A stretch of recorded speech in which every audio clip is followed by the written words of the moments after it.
From the fight for Mandalore's throne to the rise of the First Order, The Mandalorian Season 3 has been on every Star Wars fan's radar for a while now. But guess what? This is not the end of Mando and Grogu's adventure, cause yep, Season 4 has been confirmed already. Yeah, I know what you're probably thinking. Star Wars content that's actually planned out and not stuck together using duct tape? Absolutely wild concept. Though, if Jon Favreau is to be believed, and I'm pretty sure he's a trustworthy dude, then yeah, it's finally happening. We are entering into a new era within the galaxy far, far away. I need your help. Not all Mandalorians are bounty hunters. Some of us serve a higher purpose. Where things don't come out at random intervals. Oh, and this isn't just a subtle nod of acknowledgement either. The Mandalorian creator has actual details about Season 4 before Season 3 has even come out. And apparently, he's written it already. The script, the direction, the whole shebang. This is no place for a child. Wherever I go, he goes. So I've heard.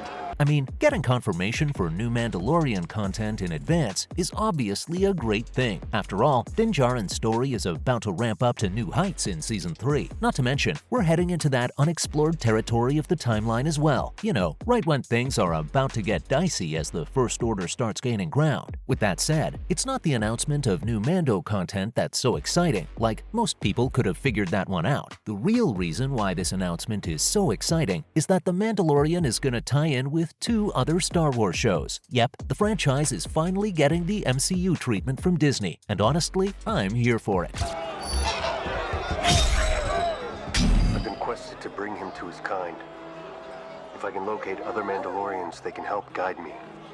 I'm told you know where to find them. Now, the series is gonna fit perfectly with Ahsoka and Skeleton Crew, both of which have already been confirmed and have pretty much wrapped filming as well. As a matter of fact, both these shows are coming out later this year, which obviously also bodes well for The Mandalorian. I mean, if they are gonna try to fit all these puzzle pieces together, you'd think they'd be placed at least in proximity, right? Like, even Favreau confirmed in his interview with BFM TV that they've mapped everything out and are ready to tell a fully formed story. Now, whether that's actually coherent is a whole other can of worms that, if I'm being honest, we're not ready to open yet. After all, it's better not to get your hopes up when it comes to anything Star Wars related. But hey, since it's both Dave Filoni and Favreau collaborating, I'm sure they've got at least some idea of what they want to do. Not to mention, things have started getting better for the franchise, especially with stuff like Andor. What game is this? No game.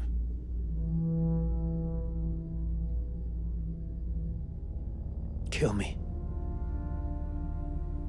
How exactly are these two guys making this all work together though? Well, for starters, they've both got total control over these shows. Dave, for instance, is the writer and showrunner for Ahsoka. He's currently coming out of filming and going into post-production stuff with that, while Favreau is acting as the producer on it. And of course, the roles are totally reversed on The Mandalorian, where Jon is the showrunner. Interestingly, however, neither of them has any sort of hands-on involvement with Skeleton Crew, as that's a John Watts and Christopher Ford show, which might raise some red flags at first, cause integrating something you're not involved with deeply can be tricky at times. But you see, these two have sort of taken on the Kevin Feige role for these shows as well. I mean, they're literally executive producers on everything, meaning it all goes through them before actually heading into production. So even if they're not specifically the ones writing this stuff, I'm sure they're at least vaguely guiding the stories in a similar direction. I've spent much time on Tatooine. I've never seen a Mandalorian there. My information is good, I tell you. The city of Mospelgo, I swear it by the Gotra. Tatooine it is then. Wait! Also, even if Favreau didn't say all these things, most people would have guessed these shows were gonna be interconnected. Like, Ahsoka literally made her live-action debut on The Mandalorian, so it makes sense for these two stories to run side by side. Not to mention, we've actually seen some of the more pivotal Mando moments in other shows. The whole saga with Grogu and Luke Skywalker, for instance, wasn't even a part of The Mandalorian, and instead, it was thrown into the Book of Boba Fett. Not a great choice, but hey, guess it gives people incentive to watch these other shows. With that said, there's another reason why The Mandalorian Season 4 is already finished. Now, it belongs to her. She can't take it. It must be won in battle. In order for her to wield the Darksaber again, she would need to defeat you in combat. because apparently it's one big block of story. Now, whether that means we could treat season 3 and 4 sort of like part 1 and 2 of the same story remains to be seen. But again, for anyone who wanted a more consistent story that doesn't just randomly pivot to a totally different thing, this is very good news. What's even more interesting, however, is the fact that Favreau started writing it even before season 3 had wrapped. Yep, in the same interview with BFM, he said that he wrote everything one episode at a time, and it all just naturally flowed into season 4 during post-production without him having to be deliberate about it. Obviously, he probably would have added a cliffhanger in there to separate the two. I did an initial scan of the planet. This is what you're talking about, right? Yeah, it's the refinery right there.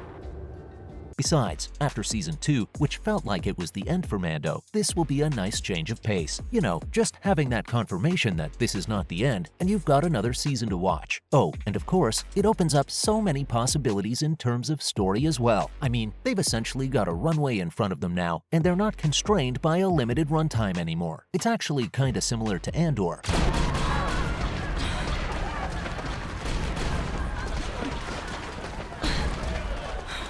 Which got a confirmation for 2 seasons right away, and look how well that's done for the franchise. Still, is there even a story to be told here across 2 seasons, or are they stretching it out a bit too much? Well, The Mandalorian could actually become the central Star Wars show, and by central, I mean that it could be the vessel for your mainline stories across the galaxy. It's Fallon Hess.